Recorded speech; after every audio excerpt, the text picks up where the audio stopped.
ژمارێک لە مامۆستایانی سنووری پەروەردەی هەولێر بایکۆتی هەوڵەکانی خوێندن دەکەن و داوا دەکەن ڕاژەی موچەکانیان بگوازرێتەوە بۆ سەر حکوومەتی عێراق. دەستەیەک لە مامۆستایانی سنووری پەروەردەی چۆمان سەر بە پەروەردەی پارێزگای هەولێر ڕاگەنراوێکیان لەبارەی ڕەوشی خوێندن و شایستە سەدارایەکانیانەوە بڵاو کردە و ڕای دەگەێنن ئێستا کە لە مانگی 12 ساڵی ببورن ئێستا کە لە مانگی 2 ساڵی 2018 داین نێوموچەی مانگی 10 ساڵی ڕابردوومان پێنەدراوە.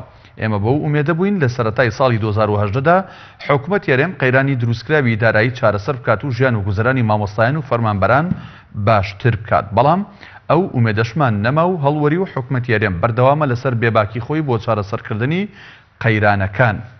لە بەشێکی ڕاگەندراوەکە داهاتوە ئێمە وەکو مامۆستایانی باڵەکایەتی و سنووری بەڕێوەبەرایەتی پەروەردەی چۆمان لە سبەینێ بۆ ماوەی هەفتەیەک بایکۆتی پرۆسەی خوێندن ڕادەگەێنین تا داواکاریەکانیان جێبەجێ دەکرێت کە بریتین لە هەڵگرتنی پاشەکەوتی زۆرە ملێ و پێدانی موچە لە کاتی خۆی داهاوکات داوا لە حکوومەتی ناوەندی و حەیدەر عەبادی دەکەن کێشەی دارایی مامۆستایانی کوردستان چارەسەر بکات و میلاکی پەروەردەی هەرێم لە ڕووی شایستە داراییەکان بخاتە سەر حکوومەتی ناوەند.